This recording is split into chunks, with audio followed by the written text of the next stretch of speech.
point.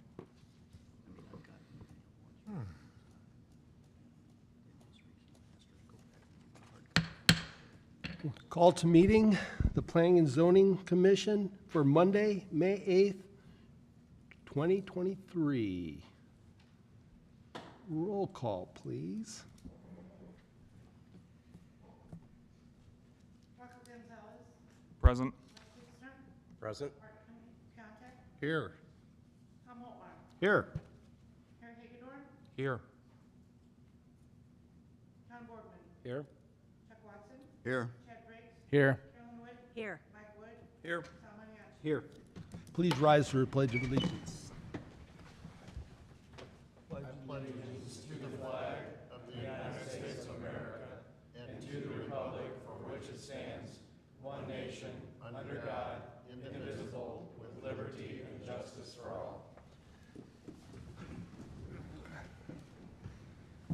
I believe the mayor just has a few comments before we start with the Yes, meeting. please. I apologize for missing last meeting, you guys, which was, of course, Samantha's last. And I owe you an explanation as to why she's not here and Rocco is. I believe very strongly in successorship. And I tell my staff this all the time. Are you training your replacement? Okay? I know on a board like this, we probably have 150 years of experience right here. Would you guess? Maybe. About? Okay? But at some point, I'm not going to be mayor, and you're going to have somebody else new. That might be tomorrow, okay? But quite frankly, if that happens, the city will cook right along because the council will appoint a new mayor, okay? And you guys are all still here, okay? This wealth of experience that this community has, okay? And Samantha brought the same thing to the table. I think for me, when I'm appointing people to our boards and commissions, it's difficult to find a very qualified candidate like Rocco. And I know Samantha served, what, 23 years or something like that? A long time. And she did a fabulous job, but she was gracious enough to where she's on a different committee, one not as active. But that doesn't mean she's gone, okay? If we need her, does anyone here think that she wouldn't come back again? Because she would. But now, Rocco's here, he's brand new, like I was. I learned from all of you. I ask you to please let Rocco learn from your experience too. And at some point in the time, in the future, he'll be able to train someone else new. So that was my thinking. You know, if you want to argue about the sequence of it and when to do it, I understand our special use permit is in front of us, and right now, that's a pretty hot topic. But believe me, there are going to be more that we face in the future that are just as tough, and it's going to need all of our experience to solve those problems. And that's why I brought Rocco on board. So, and if you guys have any questions or disagreements and want to talk about it, I'd be welcome to talk to you about it. So that was my reasoning. Thank you. Thanks. Welcome. Yeah, Welcome. welcome, Rocco. Absolutely. And Chad. Thank you. I think one housekeeping, we need to probably vote for my position, and Samantha was the vice chair. So, can we do it at this meeting, or should we do it Does that at have to next be- meeting? Mark, should that be an actual item on an agenda? Yeah, it should. I think we can do it next month in June. So appointment of chair and vice chair. Right. Okay, moving on. Approval of the minutes from the April 12th, 2023 meeting. Motion to approve. Second. All those in favor? Aye. Item number 3 and item number 4 go together. File number 230501. I guess we should go with the not having the minutes show up? Wasn't some of the conversation didn't show up in the minutes? Okay. It's all good tonight. Okay. Continuing on with item number 3, file number 230501, annexation Stonebridge Development, and item number 4, file number 230502, preliminary plat Stonebridge Development. All right, yes, thank you. So I'm going to do one presentation for both of these, and then we can accept 2 different motions. But this is, it's exciting. It is the first preliminary plat and first development that includes our East-West Parkway, which I'll get into a little bit. So that's definitely a long time coming. You have to excuse my Photoshop skills here a little bit. I tried to show the plat from the creek at Coke Farms. This has been preliminary plat, and then the final plat has actually been submitted to go to council on May 15th. But I just wanted to show how close it is to this development and that it does directly join it in city limits. But the area in question that is being annexed is mostly outlined in blue here. The exhibit is a little bit different, but this is the existing parcels, and obviously the plat will change that. But they are requesting to annex as R1D, single-family residential, which is what is adjoining pretty much most of what's been developed over the last 3 or 4 years in this area is all R1D, single-family residential, which allows for minimum lot size down to 7,500 square feet. So it is compatible and with the surrounding properties and fits into the proposed existing neighborhood and new neighborhood. You can see here's the 19.7 acres that is actually to be annexed into the city limits. And the legal description in the top right corner is what we published as well. And then again here, I just wanted to emphasize the area and the zoning.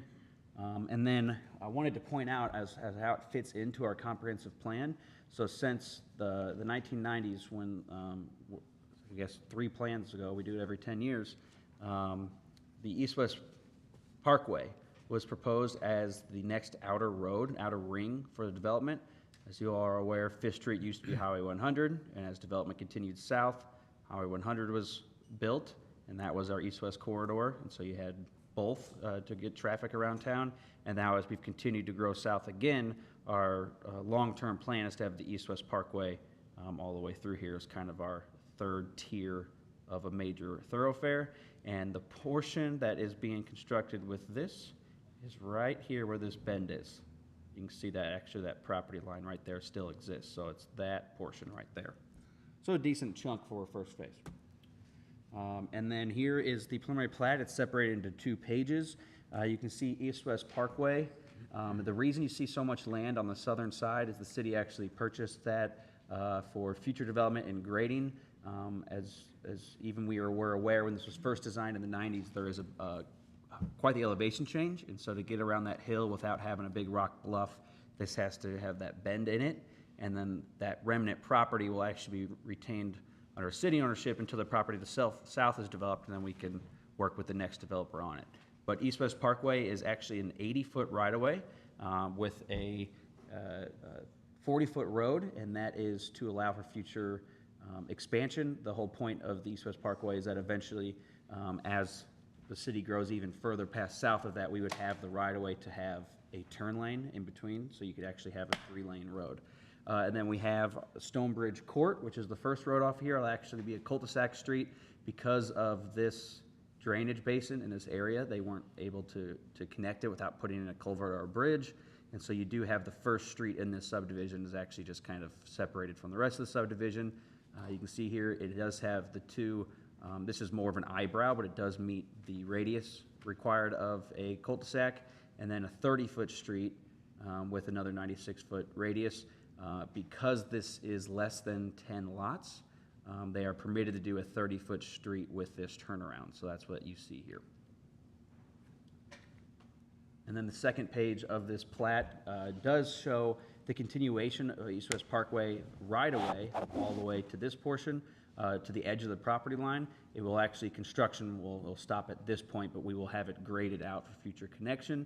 And then you can see this will actually be the main, Coke Cattle Lane will be the main entrance into this subdivision on the southern side.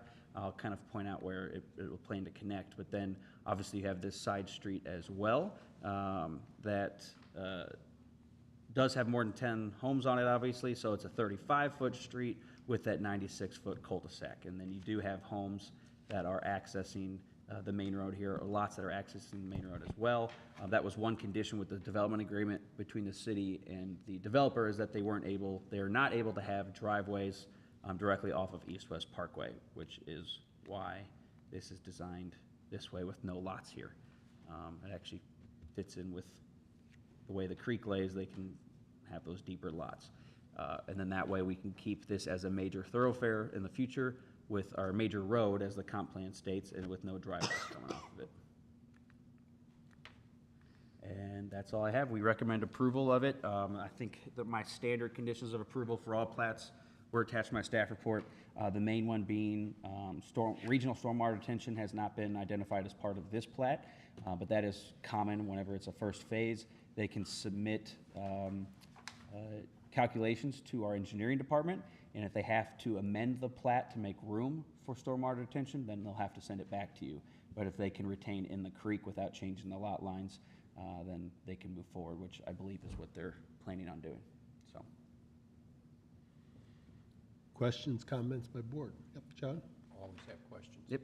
So going back to these original acreage, it's going to be the 19 acres. Why is that parcel look so different than the one you have that's in the blue lined outline with? Because this is an existing parcel. So the entire parcel isn't coming? No, that's just that's the closest thing I could highlight on our Okay. GIS, because that's how it exists today. But their surveyor actually drew out, this is the boundary of the improvements Okay. that are going in. Second question, can you go back to the master plan map and show again where that outer road, East-West Parkway, is going to go? Because I see that coming off of Beaker Road. Yep, right here. Okay, so Beaker Road is that yellow Yes, right here. right there? Okay, very good. So, someone can correct me on this, about 10 years ago, the Special Road District realigned Beaker Road. See this S-turn? It was realigned to straighten out with the intention of our four-way intersection. East-West Parkway will come right through the middle, which is where they're proposing it. Okay. So, Then, next question. I Yep. see on the preliminary plat for Stonebridge that we have a 12% grade on Matthias Close. yes, and that does match what they can get up to. That's the maximum, right? Yeah, as, just like, we allowed 12% as well in Overlook, thank you. Okay. Yeah. And the cul-de-sac length along with that eyebrow is under our total length of? Correct, yep. Two? Yep. Okay. Just asking some questions.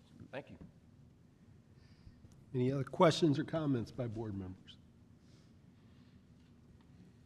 Sal, I'm sure that there's no opposition for this, is there? No, we didn't receive any opposition.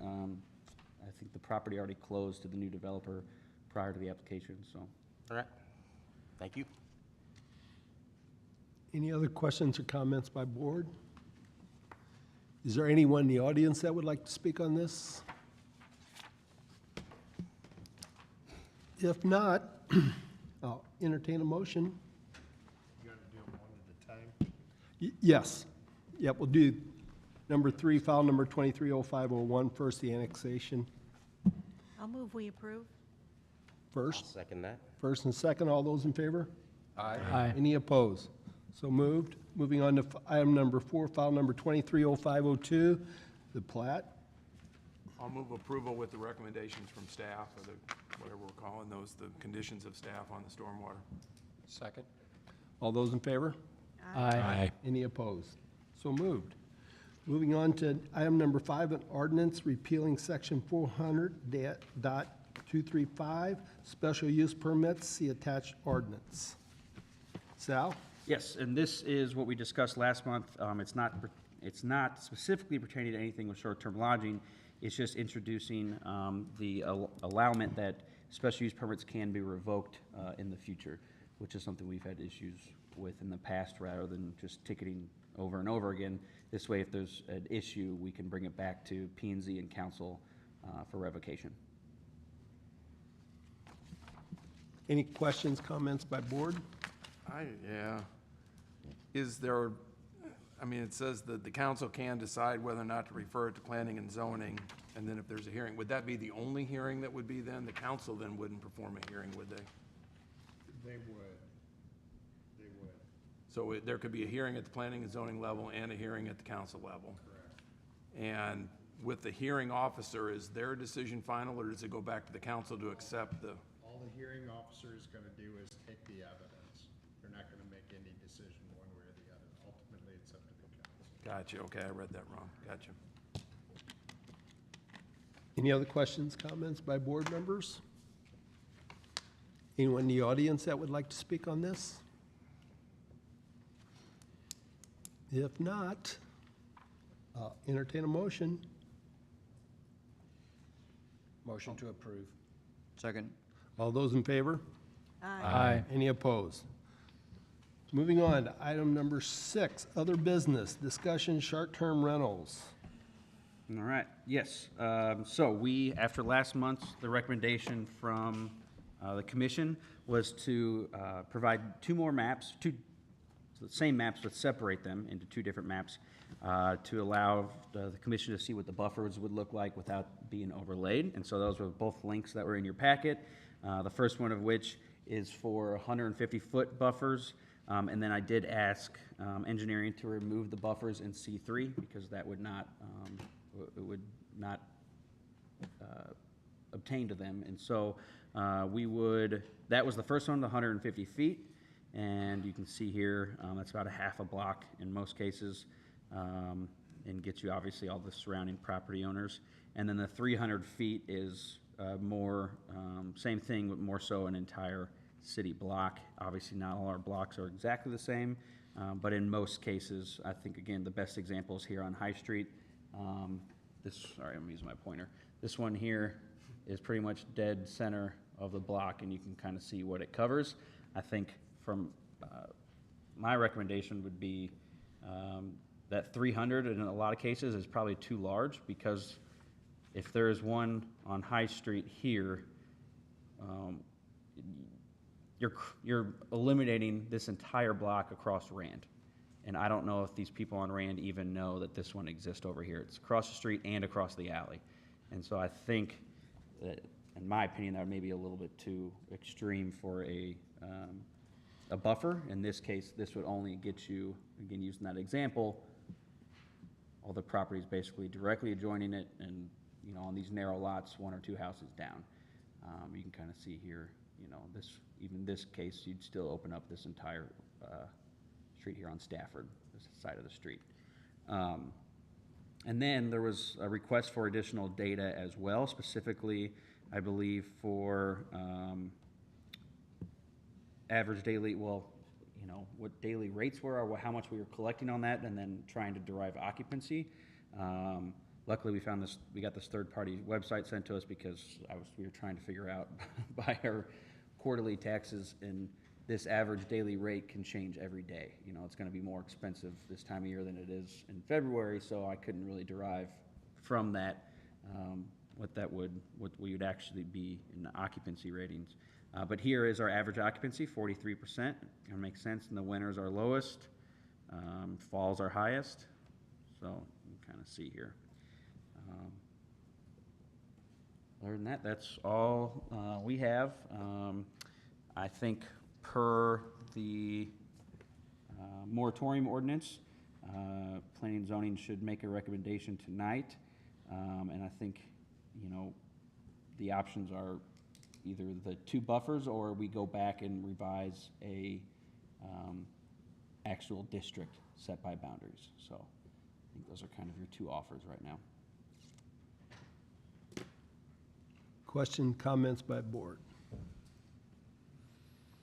So, this question, so with this average occupancy of the Airbnbs or the short-term rentals, do we know what, I guess, the average occupancy is for those kind of neighborhoods or districts in general? No, this is giving us a basic overview of the city. I wouldn't be able to get the information per individual without getting their calendar, each property owner's calendar of when they rent, which they don't have to share with us. They submit their quarterly tax rates, and just like sales tax, it is an honor system. I mean, we can't, if someone's paying cash especially, there's no way for us to track that. So that is typical, this is just what we got from this free website. And I will say, typically, we don't make recommendations on how well or not a business is doing. I will kind of throw that out there. This was requested information that we were able to get, but we won't typically say, you know, you shouldn't put a business here because a similar business isn't doing, you know, isn't as busy across the street. So I was a little skeptical of what this information may provide, to be quite honest, in what decision it would change. Sal, I thought it was interesting, if you go back to that other slide that had the map on it, that has the bullets with the dollar amounts in it, some of those were down at Elijah McLean's in that building. Mm-hmm. And They have 9 rooms there. right, but those to me aren't really short-term. I mean, they are, but they're Or like a they're not, hotel. more like a hotel, right? So I was curious if that would maybe be skewing that percentage there, because I was Yeah, surprised. it's just, that's how they book it. So this, Elijah's will let you book via Airbnb and VRBO. So this is going to pull the data the same. Okay. Same thing with Sirens. Oh, yeah, because that was the other one that I Yeah. saw. So you if know- they are listed on one of those main 6 websites, 2 or 3 are probably the most popular, it's gonna show up on this free third-party one and our data that we're paying for, that's more for the tax rate, but that data as well, as long as it's listed on there. So that's why you do see active listings 53. Well, there's gonna be a handful of those that are hotels that we're not counting as our active. And, you know, there may still, obviously the ones we haven't gotten to yet are still gonna be shown on here, that are doing it illegally, so. Do you have information on this? So what you're looking at by Rabu, Sal, you can filter on property types. Name. Sorry, Tyann Marsing, Missouri House Vacation Rentals. Property type, you can remove hotel rooms and even private rooms if you'd like. The other thing that this data does not show is if a property doesn't have at least three reviews. Yeah. So any new properties are not going to show up within this data. So the new River Sirens apartments, the Schmelz's place over by the bridge, 2 of my properties I mainly book on Vrbo and Direct, they don't show up on here because they don't have Airbnb reviews. I think it's at least 3 of them before they'll show up on this. So keep that in mind with this data. All right, thanks. Yep. So that occupancy rate of 44% or whatever that was, that's really probably not a true Well, representation. when I changed it, it went from 41 to 39. When I took off hotel rooms. 41 to 39, yep. Because I don't see, if that's, to me, that's a low rate. I was surprised that we didn't have a higher percentage of those being occupied throughout the year. I don't know. Maybe I just maybe thought there'd be more, you know? Yeah, I agree. Well, I think I mean, You're basing that, yeah, that's most weekends, you know. I was gonna say, Out of it's- during the week, they're 365 probably days a not. year, you're basing that on 7 days. That's what that base, most people are only coming for the weekend. You want to explain? So this site is scraping Airbnb only. Right. So any bookings that come through Vrbo or Direct, which we alone, we're 40% Direct, they're not going to show up on this. So keep that in mind when you're looking at this type of data. no, see, I apologize, I thought this was all data.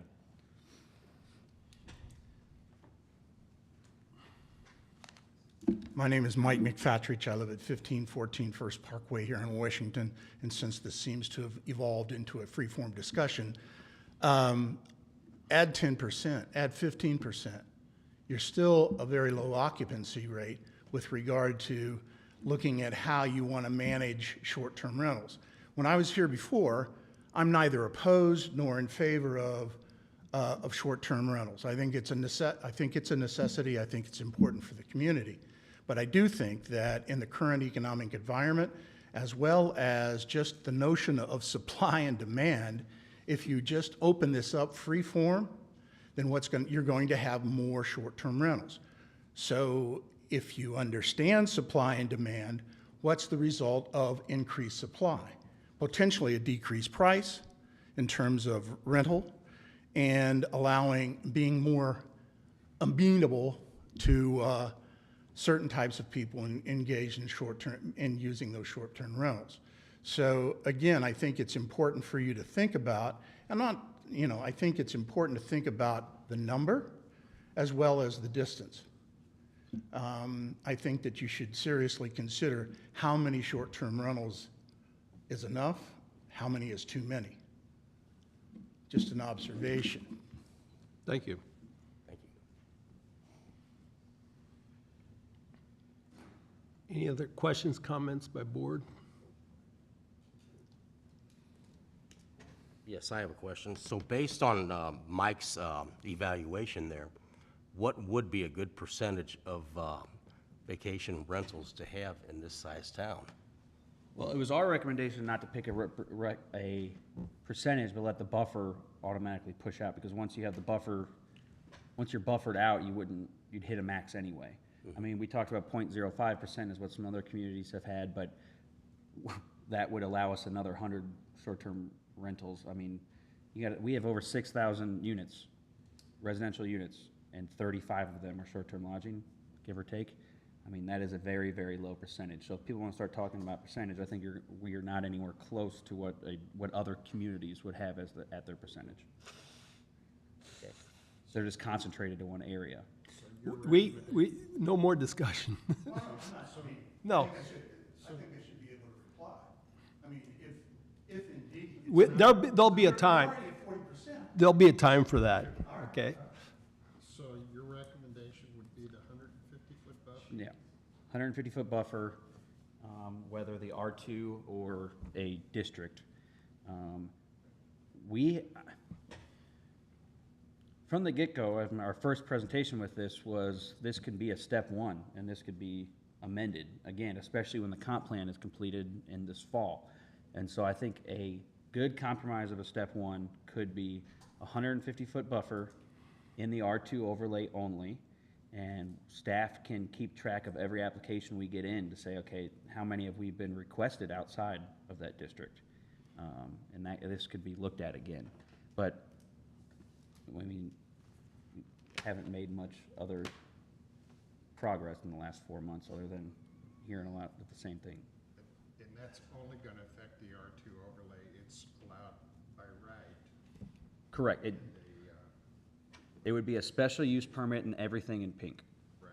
And they have to be 150 feet from the existing buffers. And then I think as we get, if it starts being too restrictive, and there can be comments to P&Z and council again in the future, but. And in the light blue, there would be no buffer? Correct. And no special use permit either, right? Correct, and that's how it is today. Right. Yeah. Same thing in this dark blue, because that's C2 overlay. They're already permitted in commercial districts, because it's just like a transient, it could be a one-room hotel, a transient overnight guest, so, if it's commercially zoned. Any other questions, comments? And if we do that tonight, then what's going to be the next step for this process? Will it go? Well, you could make a recommendation to send to council that it's, let's say, a 150-foot buffer and only permitted as a special use permit in R2 overlay, then that would go to council in June. It would not go in May. Council has to hold a public hearing and then adopt an ordinance. And that would take 2 meetings, probably. We probably wouldn't do it. Well, exactly. I mean, We'd- as much we'd- time as we've spent on it to throw it in the council's lap. Well, they've been reading the newspaper, right?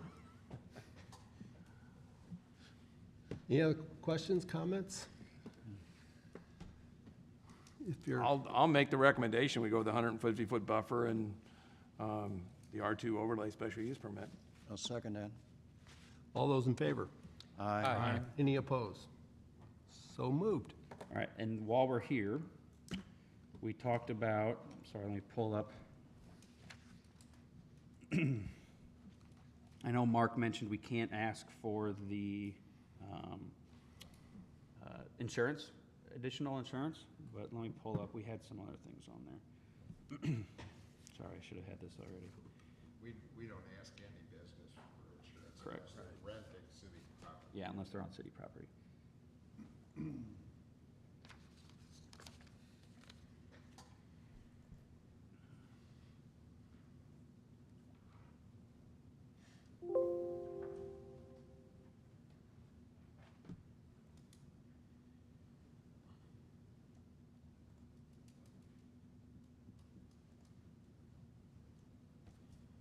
So, right now, it's 60 days or less, and so I think I'd like a recommendation to have specify it's 30 days or less, that it's specifically non-owner occupied, and that required one parking space for each bedroom.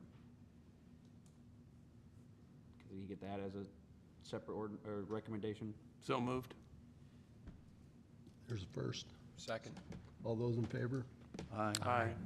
Any opposed? 1 second here. Now, what are we voting on this time? Now, this is for the outline of the new rules. No, this is also included in the recommendations would be it's for 30 days or less, it's non-owner occupied, and the requirement is that you have one parking space for each bedroom. All right, yeah, I'm a little behind on this because I missed the last meeting. Oh, yeah, I apologize. So right now, single-family residential requires just 2 parking spaces.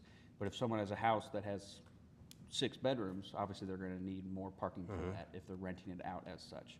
And when we were doing our research on this, there were a number of other communities who had that same requirement, that if it's short-term lodging, you have to have a parking space for each bedroom. And obviously, we inspect it annually, so we can, Okay. if they add a bedroom, we can look into it, so. Now, if they have a bed with 8 bunk beds, it's still. Okay. That's an occupancy concern, not a parking concern. Anything else, Sal? Well, and I think it's important on that too, is that they're non-owner occupied too. It makes a big difference if they're owner occupied or We not. do have a definition in our code already as bed and breakfast if it's Right. owner occupied. So we just were defining it the same across. So now if it's a bed and breakfast and they are owner occupied, then it's a special use permit still in all residential districts. And we had one of those, you remember that one down south? Yeah. It was off owner of, occupied, they were just gonna do right. their Basement. basement off that, yeah. Right, office. Which made a huge difference on improving that one, that it was owner occupied, I thought. Any further discussions, questions? Think that's all you need? Yes. Moving on. Just so we know, we still have to advertise this in the paper because I wasn't sure if we were gonna have a recommendation tonight. So, we will have a public hearing on this at council on June 5th. Yeah, that's next available council meeting. So we'll do June 5th as a public hearing. That's it. And then I would like to remind everyone, before we wrap up, that May 17th is our next public forum for the comprehensive plan. It will be in the lower level of the city auditorium. They are worried about that building not having air conditioning upstairs if it's a hot day, so we will move that downstairs. Should still be plenty of room, even if we have the same turnout. There's been some good updates to that, and I think it'd be great to have 6 to 8 p.m. So Great. that's all we got. So. Yep. Just let me say, I know we're trying to balance things out here, and I think, we have some good ideas, but this can be changed in the future. So it's not a permanent, which so many things that come up, we have to, it changes all the time. So And if we feel this- there's too many and it's really affecting our community, we can make changes. If there's not enough, we might be able to open it up more. Yeah, thank you. And this was a very highly discussed topic at both public forums, the committee and the first public forum for our comp plan. And our consultant knows that this is something that they want to address. And so I would believe that they would have some additional recommendations when we have the final draft of that done. we've been naming for August. We've pushed one of the meetings back, so maybe September now. Just has to be done in 2023, which we can definitely do. But I think we'll have some recommendations from them on what could be made additional regulations. So I think we just kind of have to wait for that. If there's no further discussion, I'll entertain one last motion. Motion to adjourn? All those in favor? Aye. Any opposed? So moved. Thank you. Thanks, everybody. Thank you, Doug. Good time. No. No, not at all. Pretty efficient. Well, Short and sweet.